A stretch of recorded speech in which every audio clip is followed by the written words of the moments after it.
அதிமுக வந்து கரைகிறது.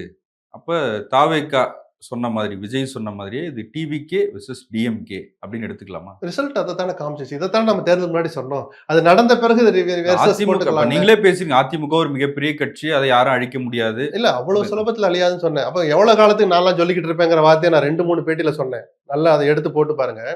இந்த வார்த்தையை நான் எவ்வளவு நாளே தான் சொல்லிட்டு இருக்கிறது. அண்ணா அதிமுக என்ன இருந்தாலும் மிகப்பெரிய கட்சி. தமிழ்நாடு திமுகவுக்கு மாற்று அதிமுக தான், அதிமுகவுக்கு மாற்று திமுக தான். எவ்வளவு காலத்துக்கு நான் சொல்லிக்கிட்டு இருப்பேன்னு நான் கேட்டேன். இப்ப அதுக்கான அது இன்னும் கொஞ்சம் கிட்ட வந்துருச்சு. ஒரு மீம்ஸ் பார்த்தேன். படைத்தல், காத்தல், அழித்தல். அதுதான். இன்னைக்கு வரைக்கும் எடப்பாடி திருந்துறதா இல்ல. அவருடைய பிடிவாதம் தான் இந்த அழிவுக்கு காரணம். இப்பவும் காலம் கெட்டு போயிரல. தன்னுடைய பிடிவாதத்தை அவர் தளர்த்தினாருன்னா, ஏன்னா நேத்து இந்த 9 பேர் துணை பொதுச்செயலாளர் பதவி வாங்கின 2 பேர் உட்பட 9 பேர் வெட்டிக்கிட்ட அந்த அறிக்கை இருக்குல்ல. இதுக்கப்புறமும் எடப்பாடி தன்னை திருத்திக்கலைன்னா, நான் முன்னாடி சொன்ன மாரி ஜெயலலிதாவின் ஆன்மா கூட இந்த கட்சியை காப்பாற்ற முடியாது. அவ்வளவு பெரிய துரோகத்தை எடப்பாடி செய்யணுமான்னு அவர் தான் யோசிக்கணும். இப்ப எல்லாரையும் விட முந்திக்கிட்டு தாவேக்கு ஆதரவு பேசுனவர் எஸ்பி வேலுமணி. அவர் இன்னும் வந்து ஒரு அதிருப்தியை தான் வெளிப்படுத்துறாரே தவிர, இன்னும் தாவேக்காக்கு போகலையே சார்ங்கிறீங்களா? ஏன் சார் உங்களுக்கு இந்த வேலை? அன்னைக்கு இருந்த சூழல் ஒரு முடிவு எடுத்தாங்க. அன்னைக்கு அமைச்சரவையில இடம் தர்றேன்னு சொன்னாங்க. எத்தனை துறை, எத்தனை எண்ணிக்கைன்னு பேச்சு நடந்தது எனக்கே தெரியும். அந்த சூழல் வேற. அது மாறவும் தானே மன்னிப்பு கடிதமே அதே வேலுமணி போய் கொடுக்குறாரு எடப்பாடி கிட்ட. நாங்க தப்பா முடிவு எடுத்துட்டோம். எங்களை மன்னிச்சிருங்கன்னு. அந்த லெட்டர் போய் சபாநாயகர்ட்ட ஆவணப்படுத்தியிருக்காங்க. நாளைக்கு கோர்ட்டு கேஸ் வரப்போது லெட்டரே ஆர்டிஐல கேட்டு நீங்களே வாங்கலாம்.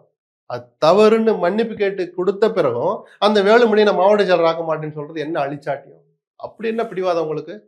அவங்க தப்பு பண்ணிட்டாங்க. நீங்க தப்பு. அப்ப அவங்க கேட்கிற கேள்வி பதில் சொல்லுங்க. திமுக ஆதரவோடு நீங்கள் முதலமைச்சராக முதல் முயற்சி எடுத்தீங்களே, அது நியாயமான்னு கேட்டாங்களே. இன்னைக்கு வரைக்கும் எடப்பாடி பதில் சொல்லலையே. பூசி முழுகுதான். அது நடக்கல வேற. சரி, அந்த 2 பேரும் சேர்ந்து திருமாவளவன் முதலமைச்சராக கடைசி நேரத்தை ஒத்துக்கிட்டீங்க. அதாவது சரியான நேரத்தில் ஒத்துட்டு இருந்தா கூட இன்னைக்கு இந்த ஆட்சி அமைஞ்சிருக்காது. ஒரு 4 மணி நேரம் லேட் பண்ணிட்டாரு எடப்பாடிங்கிற ஒற்றை மனிதர். தான் முதலமைச்சர்லாம் எதுவுமே நடக்கூடாது அப்படின்ற அந்த பிடிவாதத்தினால 4 மணி நேரம் ஞாபகம் இருக்கா? திருமாவளவன் ஒரு நாள் லேட் பண்ணாரு லெட்டர் கொடுக்குறதுக்கு. எதுக்கு? இல்ல வன்னியரசு ஒரு நாளைக்கு எல்லாமே வரலாறு வெளியே வரும் சார். தப்பு இல்ல. ஏன்னா அவருக்கு அந்த ஆஃபர் கொடுக்கப்பட்டது. அந்த ஆஃபர் முதல் முறையாக ஒரு பட்டியலினத்து சமுதாயத்தை சேர்ந்தவர் இவ்வளவு சுதந்திரமாக இவ்வளவு ஒரு வாய்ப்போட அதுக்கு ஒரு 6 மணி நேரம் எடுத்துக்கிட்டாரு. அப்ப அதையும் ஒரு 4 மணி நேரம் லேட் பண்ணாரு. அதுவும் நடக்கல. அப்போ இது கட்சி கட்டுப்பாட்டை மீறினது நாங்க ஒத்துக்கிறோம். அது என்ன செயல்னு கேட்டாங்க. அம்மாவால் தீய சக்தி என்று சொல்லப்பட்ட திமுகவோடு நீங்கள் கூட்டணி சேர முயற்சிக்கலாமா? பதில் இல்ல. சரி, அந்த தீய சக்தின்னு சொல்லப்பட்ட ஆதரவோடு அமைகிற அமைச்சர் எனக்கு என்ன துறைன்னு கேட்டதும் இந்த 25 பேர்ல 4 பேர். அண்ணே அது கொஞ்சம் பாத்துக்கண்ணே அப்படின்னு. அது மட்டும் திமுக இனிக்குதா?